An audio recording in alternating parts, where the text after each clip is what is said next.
de me recevoir en tant que photographe par rapport à une rencontre liée à l'archéologie. Je vais essayer de vous raconter une histoire qui est une très très belle histoire, qui est l'extraordinaire aventure de la Via Domitia en Occitanie. J'ai commencé à travailler sur le patrimoine romain petit à petit. J'ai été sollicité par le Centre des monuments nationaux pour une expo sur le site de Planon, sur la Via Domitia. Et donc j'ai essayé de parcourir la région pour essayer de trouver une dizaine d'images sur les lieux les plus emblématiques de la région. Et on a présenté cette expo, et chaque fois que je rencontrais des personnes à qui je parlais de la Via Domitia, il y avait comme des petits poils qui se relevaient au niveau des bras, et je me suis dit vraiment qu'il y a un intérêt fort sur la Via Domitia dans notre région. Patrimoine qui de 2000 ans, que toutes les personnes de la région connaissent, mais personne ne le sait où se trouve. Donc l'idée c'était de dire d'abord, essayons de faire en sorte que l'on puisse identifier la Via Domitia, et donc tout le travail photographique que je commençais à faire. Et petit à petit, ce travail m'a amené à rencontrer de plus en plus de personnes, et des personnes qui ont eu envie de travailler à mes côtés. Du coup, une association est née avec un objectif à terme, c'est de créer un itinéraire de randonnée qui partirait de Rhodes jusqu'au Pyrénées. Donc, c'est pas uniquement des photos, c'est un projet. C'est un projet qui vise maintenant à toucher toutes les collectivités territoriales qui sont concernées par la Via Domitia et qui pourraient agir chacun sur son territoire pour pouvoir progressivement faire contribuer à valoriser ce patrimoine. Donc je vais vous montrer des photos volontiers. Alors, il y avait une première initiative dans les années 85, Philippe Lameau, qui était président du Conseil économique et social de la région, avait une jolie phrase: l'action de rénovation de cet extraordinaire itinéraire n'a pas seulement vocation à une grande valeur touristique, l'antique Via Domitia va aussi devenir un élément fondamental pour le développement du tourisme régional. Je crois qu'il y a une vraie opportunité dans notre région de valoriser ce patrimoine, en sachant en plus que ça ne coûtera rien. Pratiquement, il y a très peu de petits aménagements à faire, il y a des petites liaisons, des signalétiques. Et les contacts que nous avons aujourd'hui avec toutes les collectivités montrent que ce projet peut très très rapidement devenir un projet structurant pour la région et valoriser ce site. Alors je vais passer sur les éléments de présentation. Donc nous avions fait une première rencontre le 13 décembre 2022. C'était pratiquement 30 ans après une première réunion qui a eu lieu sur le site d'Anselune. Et nous avons donc choisi cette date pour lancer l'initiative sur la Via Domitia. Alors, ce projet a été détourné parce qu'il y a de nombreuses personnes qui se sont mobilisées, qui ont eu envie de contribuer à faire relever le terrain, à vérifier surtout à la Via. Et lorsque on a souhaité avoir une continuité, il fallait absolument trouver des voies de substitution lorsqu'il y a une interruption de la loi. Et donc tout ce travail a été réalisé par des personnes qui sont motivées sur les 4 départements. Donc la Via Domitia par le Rhône, la Lega, ensuite l'Hérault, l'Aude et les Pyrénées. Il y a une autre partie de la Via Domitia qui va de Tarascon jusqu'au col de Montgenèvre, mais notre propos porte sur le tronçon qui commence la voie en Occitanie. Donc là, nous avons le représentant aussi ici présent de personnes qui ont travaillé sur. Alors, je vais vous montrer surtout l'image. Voilà, donc la voie commence à Beauvais avec plusieurs bords lumière fictifs dans le centre de ville, et ainsi de remarquables qui sont les bords de Sida, qui se trouvent à la sortie de Beaucaire, et ainsi de magnifiques. Je reviendrai là-dessus parce que notre objectif aussi c'est de sensibiliser les collectivités sur l'intérêt de valoriser ces sites. Ces bords sont classés monuments historiques, mais les monuments historiques se préoccupent uniquement que des abords directs des bords. Nous avons souhaité qu'il y qu'il y ait une réflexion globale. Nous avons trouvé un partenaire financier qui a financé l'étude globale de valorisation du site. Et notre objectif, en tant qu'association, c'est de partout essayer de faire en sorte qu'on puisse investir et valoriser les éléments les plus importants de la valeur du village. Alors là, la parole passe et se retrouve avec des grosses pierres qui empêchent le dépôt d'ordures, etc. Donc là aussi, on a un travail dans le cadre d'une étude globale pour valoriser ce tronçon. Alors, il y a sur la pierre initiale, il y a des jolis tronçons. Il y a l'un des plus beaux, certainement, va de Beaucaire jusqu'à Redessa, avec plusieurs bords de lumière. Vous avez une qui est donc qui sont des bords qui sont encore ici. Et c'est un parcours assez beau sur le plan des paysages, la qualité du tracé. Et donc c'est un des tronçons que je vous inviterai à découvrir. Et nous souhaitons, dans un premier temps, faire en sorte que ce soit ces tronçons qui sont très emblématiques puissent être valorisés de façon à créer une dynamique sur les autres tronçons de la Rhône. Toujours sur le même tronçon, avec Michel Péry de l'ancien maire de Manuel, qui avait beaucoup milité pour la Rhône lycéenne et qui est décédé quelques jours après la création de nouvelle association qui porte ce nouveau projet, puisqu'il y avait une association qui avait été créée depuis Philippe Lamour et qui était en sommeil. Donc on a décidé de pouvoir agir et terminer efficacement, créer une association avec Michel Péry. Voilà, d'abord, on voit peut-être pas très bien qui est sur droite. Donc d'abord, qui est placé, qui est sur au niveau de la départementale de Manuel et qui a été placé sur l'hôtel de ville de Manuel. Alors, une autre borne qui a été placée, comme les bornes hier, pour ceux qui ne le savent pas, ce sont les bornes kilométriques des Romains, qui étaient placées chaque 1482 mètres ou 84, je ne sais plus. Voilà, donc c'était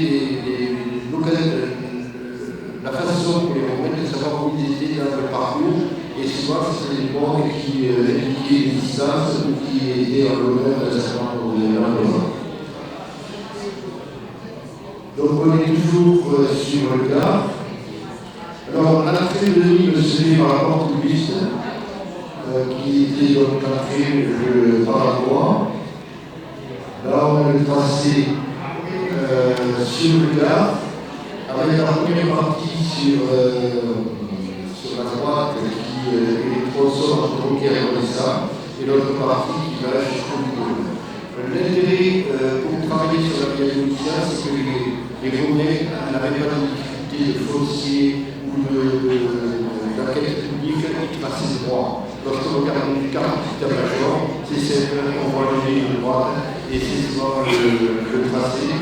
Sauf lorsqu'il y avait des cours d'eau, des fleuves à traverser ou du massif, il fallait contourner l'obstacle.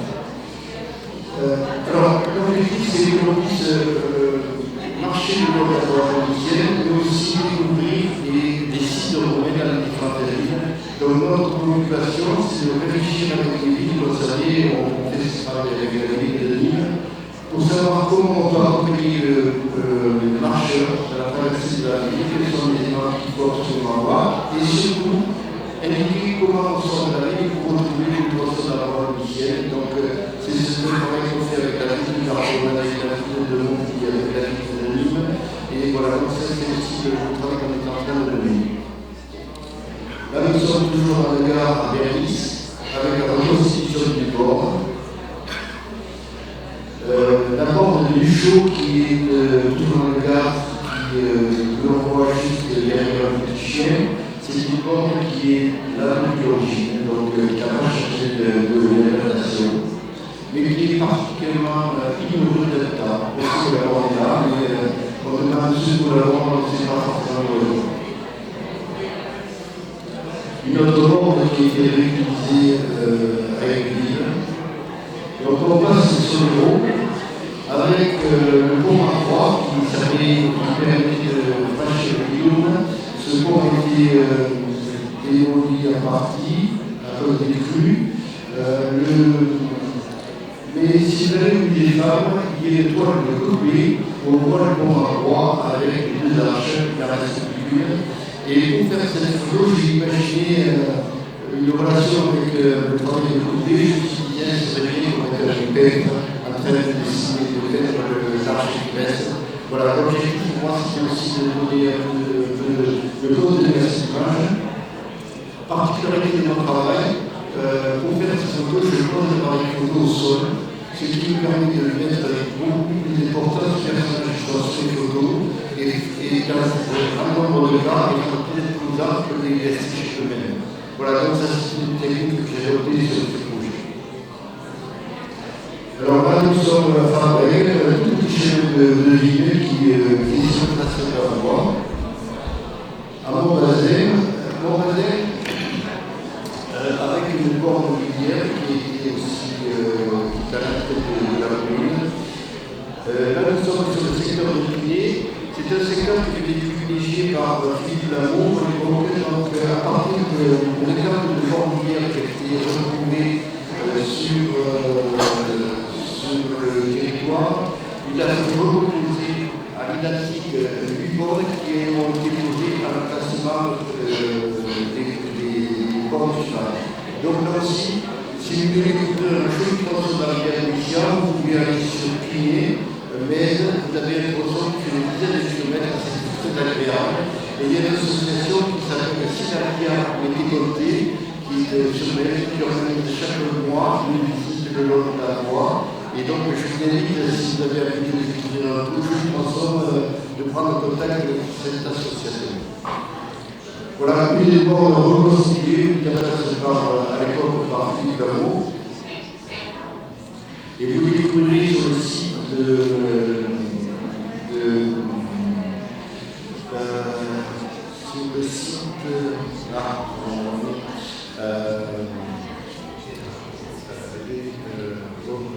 c'est au niveau de Pigné aussi, vous avez une coupe qui était faite sur la voie pour voir comment la voie était constituée de différentes strates d'annonces réguliers qui permettaient d'améliorer la qualité de mouvement et surtout de faire en sorte que la voie soit toujours très praticable. L'entrée de l'hiver, il y a le sculpteur qui a réalisé quelques années sur l'entrée de la ville, avec aussi des portes lumière sur la gauche. L'emplacement du Bon-Vieux, qui était certainement à l'origine le franchissement de l'or. Là, nous sommes sur des chemins de substitution, c'est-à-dire que lorsque, à la sortie de l'église, par exemple, nous avons tracé qui est sous la départementale, donc pour nous, l'objectif, c'est de trouver un chemin qui va permettre aux piétons et aux cyclistes d'emprunter un tronçon qui est le long de la Libye pour pouvoir retrouver la vieille Lucia au niveau de Colombie. Toujours une reconstitution du port à Colombier, le site de la cellule. Alors, petite information sur ce projet, nous faisons en sorte de nous associer à toutes les structures muséales concernées par la vieille Lucia.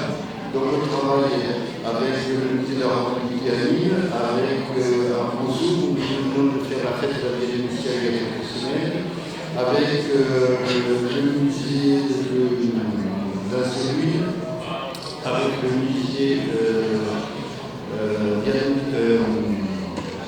Marovia, où vous pouvez découvrir actuellement l'exposition Excisonie. Et dans le vidéo avec la forteresse de Saxe et le site de Ruisseau. Donc l'objectif pour nous, c'est de créer vraiment une innovation autour de ce projet. Voilà les fouilles sur le site de la cellule. Alors, je vais en arrière. Voilà, on voit en contrebas la voie de Michel passe en contrebas de ceci. Là, c'est un chemin de substitution, c'est ce que l'on propose pour pouvoir avoir une continuité sur un cadre agréable. Là, c'est aussi montrer l'usage que l'on a aujourd'hui de la voie, montrer qu'il y a aussi beaucoup d'agriculteurs qui travaillent au quotidien sur ce chemin et qui ne savent même pas que c'est la voie initiale. Donc l'objectif c'est de montrer aussi les différents usages que l'on a aujourd'hui de ce système. Là nous sommes sur une organisation avec le premier concerne qui fait beaucoup parler parce qu'on ne sait pas s'il y avait le nombre d'arches qu'il y avait initialement sur ce pont. Voilà des sites assez géographiques. Par exemple, vous pouvez partir du site de Malpas qui se trouve à Cellule. Vous pouvez arriver jusqu'à Narbonne le long de la voie lunicienne. Il y a uniquement fraîchissement de l'eau au niveau du Coursant. Il faut rentrer en ville pour acheter l'eau par la voie. Mais vous avez des sites directs qui sont utilisés aujourd'hui, mais malheureusement qui ne sont pas connus. Voilà, nous sommes au niveau de Brocène, avec toujours le tracé là, on est vraiment sur le tracé de la voie. Là, nous sommes toujours sur le domaine de Coursant, où la voie aussi longe avec le canal qui est créé, longe le petit canal, longe le tracé de la voie. Et la raison en Arône. Pour vous faire plaisir, je le lis, c'est là. Voilà, donc. Un élément important, lorsqu'on parle de la voie quelque part dans la région, on dit ah oui, je vais bien en Rhône. Voilà. Donc, alors, nous faisons en même temps un travail scientifique avec des personnes qui continuent à travailler. Là, c'est le travail de Dominique Louis, ancien archéologue à la mairie de la Rhône, qui a fait un travail très précis sur l'évolution du cours d'eau, mais aussi le tracé, le cadastre, etc., pour déterminer précisément où passer la voie lunicienne. Alors, on ne cache pas que la sortie de la Rhône nous pose des problèmes parce que nous sommes sur l'autoroute, sur le départemental, sur la voie ferrée, et donc il va falloir jongler et prendre des itinéraires de randonnée qui passent sur le parc naturel de la Rhonaise pour pouvoir continuer vers Fitou. Fitou, c'est intéressant parce que là, on a sur une colline, nous avons 3 niveaux d'ornières qui montrent que la voie est sur plusieurs étages. Nous avons au niveau de la mer de Marpala, qui est archéologue, chercheur, connaisseur des corbières. Vous voyez l'ornière. Et il y a quelques temps, Marpala m'a signalé qu'il y a un opérateur de réseau électrique qui est passé par là. Ils ont tous saccagé. Voilà. Donc le mot qui revient aujourd'hui de cette voie, c'est que comme on ne la connaît pas, comme les collectivités ne savent pas forcément où elles passent, on fait n'importe quoi dessus et on est en train de massacrer des ornières qui témoignent du tracé de la voie. Je reviendrai là-dessus tout à l'heure. Donc là, un maire qui est le recours immobilier qui s'est attribué le tracé de la voie lunicienne, c'est une voie secondaire qui est perpendiculaire à la voie lunicienne, donc mais c'est un peu assez séparable avec les aussi. Là, nous avons fatigué aussi le bord sur Fitou. Et on va situer le reste avec une jolie tronçon. Je ne sais pas si vous voulez ça. Un tronçon qui va de Sainte jusqu'à Clément, tout droit. On ne sait pas que c'est de la voie romaine, c'est tout droit. Et on a des villes de part et d'autre. Si on ne sait pas qu'on est sur la voie lunicienne, il n'y a pas beaucoup d'intérêt. Mais si on y se tient, là, il s'est passé quelque chose. C'est un peu comme le Saint-Jean de Compostelle. On peut se dire, voilà, cette voie, cette rue, a vécu, ça fait des tas de choses dessus, il y a des milliers de militaires qui sont passés, et donc peut-être que ça prend notre valeur, notre intérêt. Voilà l'agriculteur aussi sur le même tracé, à l'Empire. Toujours pareil, un très beau tracé de droit, entre Sainte et le château de Clément. Ensuite, on arrive sur le site de Rusino, avec un travail qui est à proximité aussi de la voie et donc qui contribue aussi au travail de l'entraînement. Toujours parler du site de Rusino. Et on arrive au col de la Vista, qui est le franchissement du Pyrénées, avec de très belles ornières.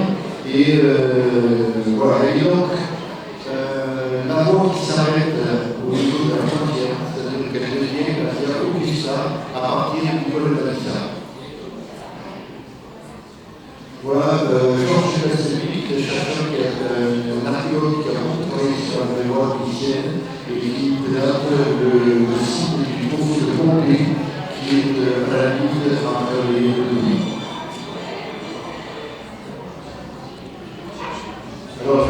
passer sur les éléments.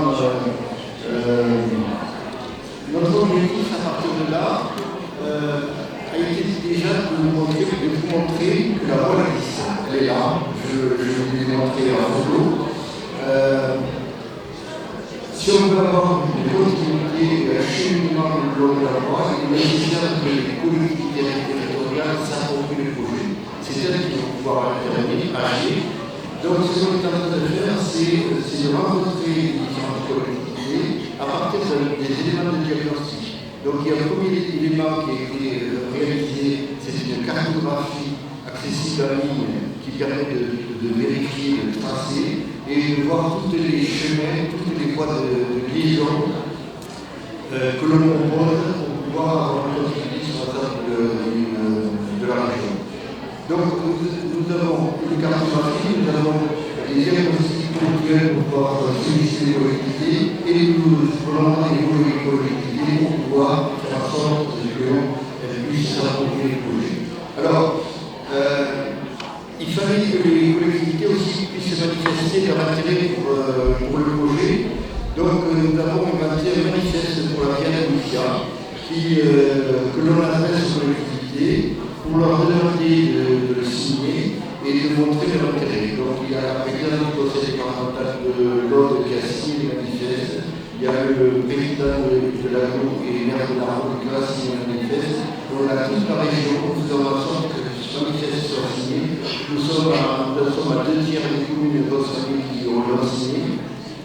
Et ce manifeste nous facilite les choses ensuite de la relation avec les différents acteurs concernés et institutions. Là, ce sont des éléments de diagnostic.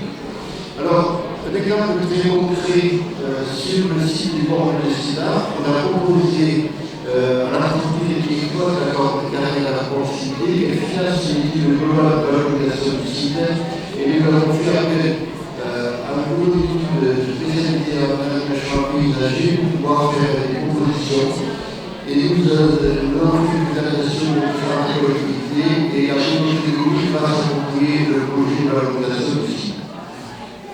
Alors on avait prévu dès le début un petit schéma qui montrait un peu notre projet. Je vais passer. Et donc, aujourd'hui, tous les éléments de diagnostic sont posés et on veut rentrer dans une phase beaucoup plus opérationnelle, c'est-à-dire ouvrir les premiers tronçons. Les premiers tronçons, ça veut dire qu'il y a une continuité sur une distance de plusieurs dizaines de kilomètres, avec un jalonnement, en essayant de régler toutes les problématiques qui existent en termes de franchissement de conflit, en termes de jonction, etc. Et nous avons engagé un travail avec la communauté de communes Oniviste du Doubs sur le secteur du Gard. Nous avons engagé aussi un travail avec la communauté de Méditerranée entre Cris et Saint-Thierry. Nous avons engagé aussi un travail avec le Grand Arpode sur le secteur Poussin Arpode et je pense qu'on va aller au-delà, puisque le code d'intérêt sur le Aude, c'est que la côte de Narbonne couvre 9 communes sur 10 concernées par la Galicia. Et nous avons aussi engagé des contacts avec la mairie de Sals et la communauté de communes de Sals Méditerranée pour engager le tronçon sur les créneaux régionales. Voilà, donc l'objectif c'est pouvoir en 2026 mettre à disposition les personnes qui pourraient découvrir la voie, des tronçons qui vont nous permettre ensuite de faire boule de neige et solliciter notre collectivité pour que nous avancions là. Alors, nous avons une particularité, c'est que on est sur 260 km. Nous avons des tas de personnes qui travaillent dans un secteur qui ne se connaissent pas. Donc, nous avons des personnes qui ont fait un travail de relevé sur l'ordre et qui ne connaissent pas, les personnes qui ont travaillé sur les vidéos, etc. Donc, nous avons fait, il y a un peu plus d'un an, une réunion au musée d'Arbogia où toutes les équipes sont venues présenter leur travail et ce qui nous a permis de permettre à toutes les personnes de pouvoir se rencontrer, se connaître et puis échanger sur le projet. Donc nous avons une lettre d'information trimestrielle qui est adressée à l'ensemble des adhérents de l'association et nous avons sur la base de manifeste qui est signé par la mère. Et voilà, donc vous avez actuellement au musée d'Arbogia, je me battais un petit peu de l'expo sur la Via Domitia. Donc c'est une expo qui est installée sur le parcours permanent du musée. Et donc je vous invite à la découvrir.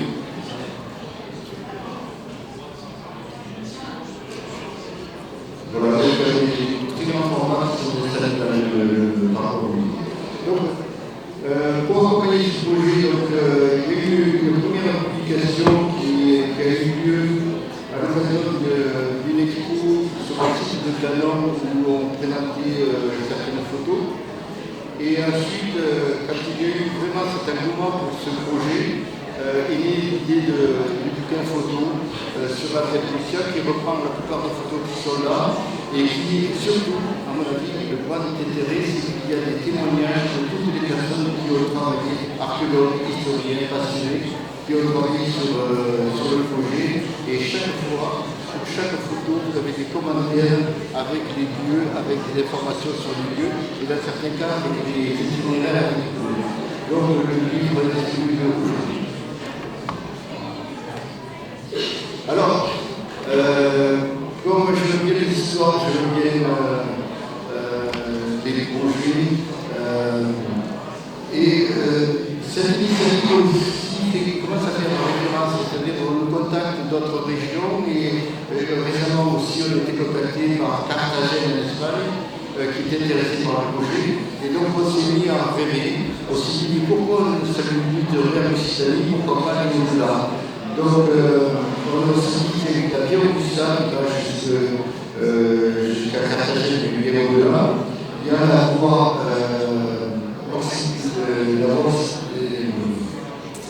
Domitia qui a pris le franchissement des routes jusqu'au col de Genève. Il y a aussi la Via Giulia Aurelia qui longe le littoral à Braga. Et on a été sollicité aussi par la Gouvernement par rapport à ce projet. Et on se dit, tiens, pourquoi on ne décroche pas Rome en essayant de fédérer toutes les initiatives qui existent aujourd'hui et faire en sorte que dans chaque dimension, on puisse mettre en réseau les associations, les collectivités et les scientifiques qui pourraient travailler sur ce projet. Alors, pour vous faire un rêve aussi, j'ai commencé à travailler sur la Via Augusta. Là, nous sommes dans la cabane. Là aussi, sur le passe de la cabane, on a la personne qui va se fond avec le liton, on a une ligne droite. Et donc, on est vraiment sur le tracé de la Via Augusta. Voilà. Voilà pour la présentation de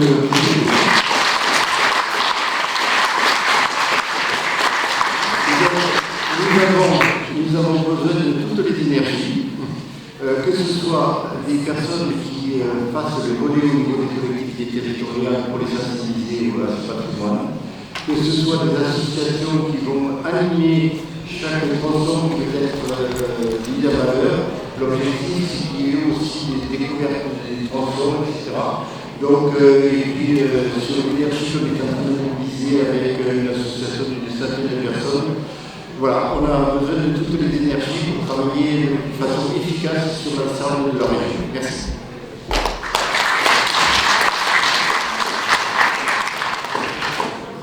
Il y a des questions.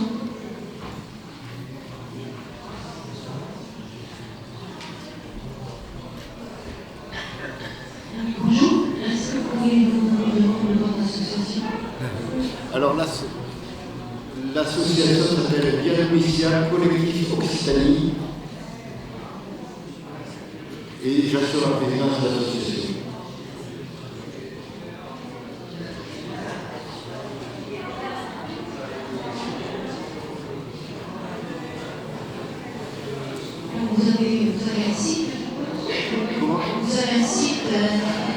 Malheureusement, on n'a pas toutes les énergies aujourd'hui disponibles, donc c'est pour ça que vous faites appel à toutes les énergies pour nous aider à contribuer avec les outils nécessaires. Pour notre priorité actuellement, c'est la sensibilisation des collectivités. On est encore sur une partie technique, c'est-à-dire qu'on ne peut pas inciter les personnes à découvrir en dehors de certaines fonctions, à conduire les personnes sur la voie aujourd'hui. Il faut que techniquement ce soit réalisable. Donc, on a l'habitude aujourd'hui à travailler avec les collectivités, monter le projet et petit à petit modéliser les tronçons et structurer aussi l'association. Voilà, donc ça représente beaucoup de boulot, surtout qu'on est sur 4 départements et 260 km. S'il vous plaît, est-ce que les rails du pastoralisme passaient quelquefois près de votre domicile? Alors, j'ai essayé de montrer tous les différents usages que l'on a de la voie domicienne. Et puis un jour, je suis passé sur la voie et je me suis aperçu qu'il y avait eu un passage de troupeau.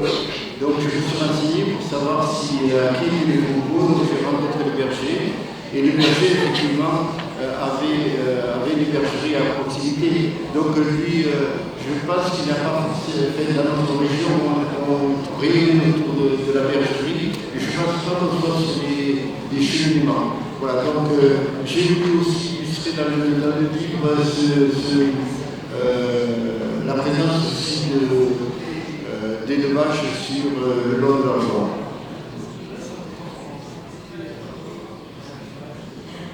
Est-ce qu'il y a d'autres questions? Non.